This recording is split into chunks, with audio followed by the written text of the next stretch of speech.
Hello and welcome back again to my YouTube channel, The Mommy Jaja Vlogs. For today's video, magbabahagi ako ng pampaswerte ngayong unang Friday of the month. Mahalaga na makagawa kayo ng mga pampaswerte ngayong araw na ito, unang biyernes ng buwan.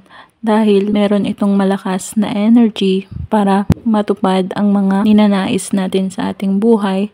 Lalong-lalo na kung ang mga hinihiling natin ay tungkol sa usapin ng pera. Kung meron kayong mga pinagdadaanan, mga problema sa pera, mga pagkakautang, mainam na magawa ninyo ito ngayong araw na ito.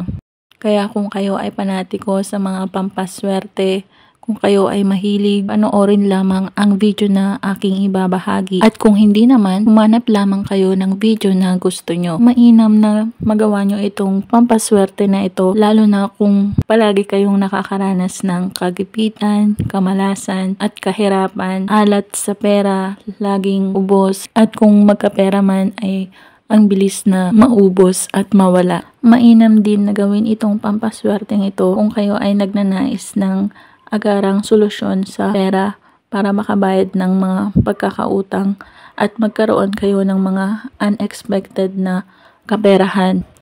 Gagawin ito ngayong araw ng biyernes, unang biyernes ng buwan. Pwede mo din itong gawin sa araw ng full moon at new moon.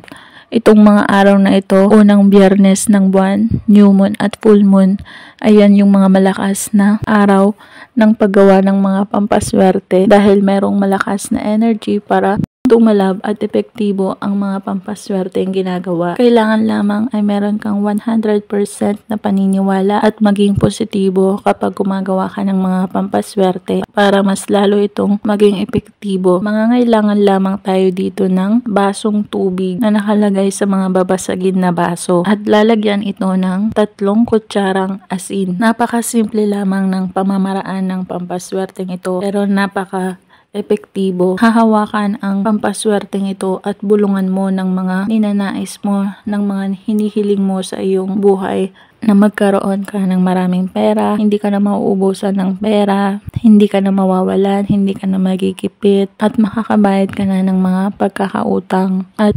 lubos-lubos na biyaya ang mapapa sa iyo at hindi ka na makakaranas ng mga gutom at alat sa pera. Yun ang mga ibulong mo dito sa tubig. Pwede ka ding magbulong ng mga good intentions mo kung ano ang mga hinihiling mo, ano ang mga ninanais mo sa iyong buhay. At pagkatapos ay sabihin ang mantra na daloy ng tubig sa akin ay ipagkaloob. Daloy ng tubig sa akin ay ipagkaloob. Daloy ng tubig sa akin ay ipagkaloob. 3 beses mo itong sasambitin at sabihin ang affirmation na I claim it, I claim it, I claim it. Mainam na magawa nyo ito ngayong araw ng biyernes, mamayang gabi.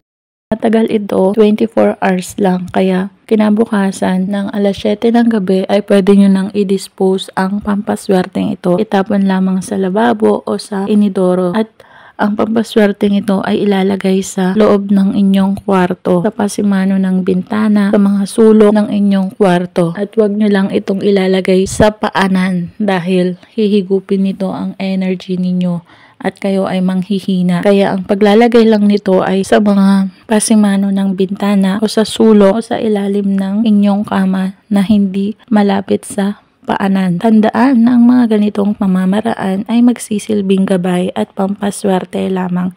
Tanging ang ating pagkilos, pagsisipag, pagtsatsaga, pagdiskarte, pagtatrabaho at ang manalangin ng team sa Poong May Kapal ang siyang makakatulong sa atin para tayo ay umunlad, umasenso, magtagumpay at matupad ang mga pangarap natin sa buhay na yumaman. At kung nagustuhan ang video ito, mag-like at mag-subscribe na para maging updated sa mga next video na i-upload tungkol sa mga pampaswerteng bagay-bagay.